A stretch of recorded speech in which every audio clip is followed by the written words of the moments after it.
Guys വളരെ recent ആയിട്ടാണ് ദാ ഈ ഒരു മഞ്ജു വാര്യർ മാം ഇട്ടേക്കുന്ന ഈ ഒരു ഔട്ട്ഫിറ്റ് കാണാൻ എനിക്ക് ഭയങ്കരമായിട്ട് ഇഷ്ടപ്പെട്ട്.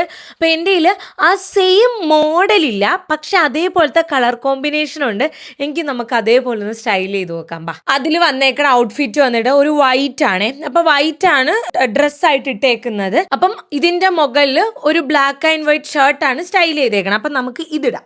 ഇതാണ് ആ വൈറ്റ് ഡ്രസ്സ്. എനിക്ക് ഭയങ്കര ഇഷ്ടപ്പെട്ടു. ഇത് ഞാൻ എന്തെങ്കിലും ഒരു ഫംഗ്ഷൻ വന്നെങ്കിൽ മാത്രം ഇടാൻ വേണ്ടിയിട്ട് പുനൂതപ്പെട്ട് വച്ചേക്കണേ. കാരണം എനിക്കിതിൻ്റെ ഫിറ്റിങ്സും ഇതിൻ്റെ ആ ഒരു ഇങ്ങനെ തുമ്പിൽ വന്നിട്ട് ഇങ്ങനെ ഫ്ലെയർഡ് ആയിട്ട് കിടക്കണമെങ്കിൽ എനിക്ക് ഭയങ്കര ഇഷ്ടപ്പെട്ടു. ഡ്രസ്സാണ്, പ്രത്യേകിച്ച് ഇതിൻ്റെ സ്ലീവ്സ് ഒക്കെ എനിക്ക് ഭയങ്കര ഇഷ്ടപ്പെട്ടു. ആൻഡ് ഇതിൻ്റെ വേണ്ടേക്കൂടെ നമുക്ക് ഇത് സ്റ്റൈൽ ചെയ്യാം. ആക്ച്വലി പുള്ളിക്കാരി ഇതേപോലെയാണ് സ്റ്റൈൽ ചെയ്തേക്കണം. ഒരു വൈറ്റ് ഔട്ട്ഫിറ്റ് ഇട്ടിട്ട് അതിൻ്റെ മുകളിൽ ഇതേപോലത്തെ ഒരു ഷർട്ട് സ്റ്റൈൽ ചെയ്തിട്ടുണ്ട്.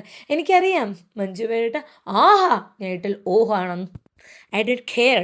എനിക്കിങ്ങനെ ഓഹോ ഒന്നും പറഞ്ഞാൽ കുഴപ്പമില്ല, എന്നാലും എനിക്കിങ്ങനെ 10 വരെ കാണിക്കണം, അത്രേ ഉള്ളൂ. ഓക്കെ ഗൈസ്, അപ്പം ഇതേപോലെ നമുക്ക് സ്റ്റൈൽ ചെയ്യാൻ വേണ്ടിയിട്ട് പറ്റും. ആക്ച്വലി ഇത് തന്നെ വേണമെന്നില്ല കേട്ടോ. നിങ്ങളുടെ കയ്യിൽ ഒരു ബ്ലാക്ക് ഡ്രസ്സ് ഉണ്ടെങ്കിൽ അതിന് ചേരുന്ന ഒരു ഷർട്ട് ഉണ്ടെങ്കിൽ കുറച്ചുകൂടി നല്ലതാണ്. ഈ ഒരു മെറ്റീരിയൽ ഒരു ടൈപ്പ് ഓഫ് മെറ്റീരിയലാണ്, കുറച്ച് ഹാർഡായിട്ടുള്ള ഒരു മെറ്റീരിയലാണ്. നിങ്ങൾ തണുപ്പ് ഒട്ടും സഹിക്കാൻ പറ്റാത്ത ആൾക്കാരാണെന്നുണ്ടെങ്കിൽ നിങ്ങൾക്കിതൊരു മസ്റ്റ് ട്രൈ ആണ് ഈ ഒരു ഷർട്ട്.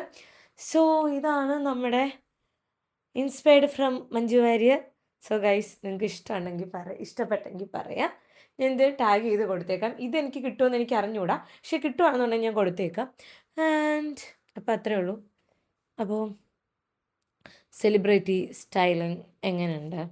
സോ അത്രേ ഉള്ളൂ ഗൈസ്. അപ്പം ഞാൻ പ്രോഡക്റ്റ് ടാഗ് ചെയ്ത് കൊടുത്തേക്കാം, ചെക്ക് ചെയ്ത് നോക്കാം. നിങ്ങൾക്ക് ഈ ഔട്ട്ഫിറ്റ് ഇഷ്ടപ്പെടുന്നുണ്ടെങ്കിൽ എനിക്ക് ഭയങ്കര ഇഷ്ടപ്പെട്ടു. കാരണം ഇത് എൻ്റെ ഇരുന്നിട്ട് എനിക്കിങ്ങനെ ഒരു ഐഡിയ വന്നില്ല, ഇങ്ങനെ ഇട്ടത് കുറച്ചുകൂടെ പൊളിയായിരിക്കുമെന്ന് എനിക്കങ്ങനെ ഒരു ഐഡിയ വന്നില്ല. പക്ഷേ നൈസ്, സിമ്പിൾ, അടിപൊളി. So tata bye bye.